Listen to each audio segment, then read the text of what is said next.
రవిచంద్ర గారు టీడీపీ కావాలనే నిమ్మగడ్డ రమేష్ తో ఫిర్యాదు చేయించిందని వైసీపీ భావిస్తోందా? 100% మేడం. ఈ నిమ్మగడ్డ రమేష్ కుమార్ గారు, సుజనా చౌదరి గారు అక్రాస్ ద పార్టీ లైన్ ఎవరైతే సీఎం రమేష్ గారు లేకపోతే నారా లోకేష్ గారితో ఉన్న సాన్నిధ్యం, చంద్రబాబు నాయుడు గారు గతంలో ఆయనకి ఇచ్చిన పదవితో పాటు ఆయన కుమార్తెకి ఇచ్చిన పదవి, ఇవన్నీ కూడా ఒకరికొకరు సిండికేట్, కామన్ ఫ్యాక్టర్ గా కులం కోణం, వీళ్ళకి ఒక సిండికేట్ ఉందండి. ముఖ్యంగా రామోజీరావు గారు కానీ లేకపోతే కొంతమంది ఏబిఎన్ కానీ లేకపోతే టీవీ5 కానీ కొన్ని ఛానల్స్ అధిపతులు, పేపర్ల అధిపతులు మనం చూస్తున్న రోజు ఆంధ్రప్రదేశ్ లో ఏదో జరిగిపోతుందని ఆంధ్రప్రదేశ్ కోసం వీళ్ళు పుట్టినట్టు, ఆంధ్రప్రదేశ్ కోసం ఏదో స్వాతంత్ర పోరాటం చేస్తున్నట్టు ఏదైతే కలరిస్తారో వీళ్ళందరూ కూడా ఒక సిండికేట్, ఎల్లో ముఠా ఏదైతే ఉందో ఈ సిండికేట్ లాభపడడానికి వాళ్ళకు ఒక నాయకుడిగా చంద్రబాబు నాయుడిని ప్రొజెక్ట్ చేస్తారు. There is a common factor to earn more అనే దానికి వీళ్ళు కట్టుబడి ఉన్నారు. బాబు లీడర్ అయితే వీళ్ళు దోచుకోవచ్చు, దాచుకోవచ్చు, పంచుకోవచ్చు.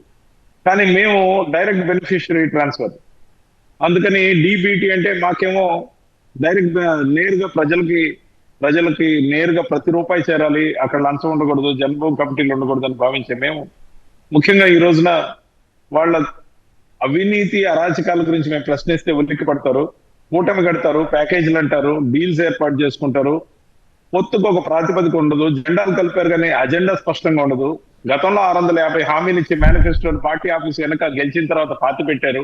మొదటిచ్చిన 5 సంతకాలకి దిక్కులేక ఒక్క హామీ కూడా సంపూర్ణంగా అమలు చేయకుండా ప్రజల్ని మోసం చేసిన ఆ పార్టీలు మళ్ళీ తిరిగి తగుదనమని అదే ముగ్గురు కలిసి ఒక కూటమి కట్టి చంద్రబాబు నాయుడు గారిని మళ్ళీ ముఖ్యమంత్రి అభ్యర్థిగా ప్రొజెక్ట్ చేస్తున్నారంటే The football is mother of all game. It is a team sport. The leadership attitude is taking the ownership. It's always a big responsibility to take decisions and the right decisions. I always question the stereotypical. And that's why you are in that position. This and more, streaming on News 9+. Subscribe now. On which basis? Why అనేది అర్థం కాదు. ఆంధ్రప్రదేశ్ ప్రజల్ని ఏమార్చి గెలవచ్చు అనుకుంటున్నారు, కానీ చాలా చైతన్యవంతులు ఆంధ్రప్రదేశ్ ఓటర్లు. మంచి చేసిన వాళ్ళని మర్చిపోరు, చెడ్డ చేసిన వాళ్ళని తరిమి కొడుతుంది.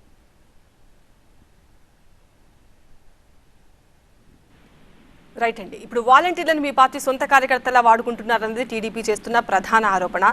గ్రౌండ్ లెవెల్లో జరుగుతోంది అదేనా?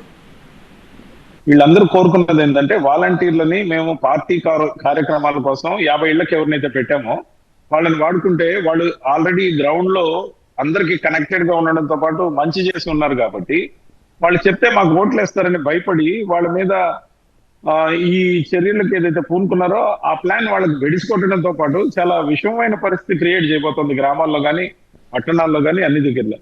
మేము వాలంటీర్లని 50 ఇళ్లకు ఒకరిని పెట్టాం, కానీ మా పార్టీ నెట్వర్క్ కోసం సపరేట్ గా గృహ సారథులు అనే ఒక కొత్త కాన్సెప్ట్ తీసుకొచ్చి ప్రతి 25 ఏళ్లకి ఒక గృహ సారథిని ఏర్పాటు చేసుకున్నాం.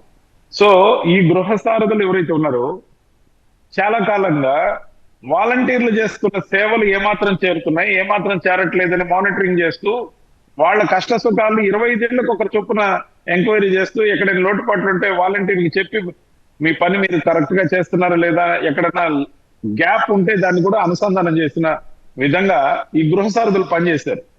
దాదాపు మాకు ఈ రోజున బూత్ లెవెల్లో గృహ సారథులు 25 ఏళ్లకు ఒకరు చొప్పున 7 లక్షల మంది ఉన్నారు. మాకెందుకండి వాలంటీర్ల సేవ? వాలంటీర్లు ప్రభుత్వం తరఫున పనిచేస్తే పార్టీకి పనిచేయడానికి గృహ సారథుల నెట్వర్క్ మా దగ్గర ఉంది. ఏ నెట్వర్క్ లేని తెలుగుదేశం పార్టీ ఈ రోజున దివాలా తీసింది. వాళ్ళకి అక్కస్ తప్ప వాళ్ళకి చేయాల్సింది ఏంటి అనేది అర్థం కాని దిక్కుదోచని పరిస్థితిలో ఉన్నారు.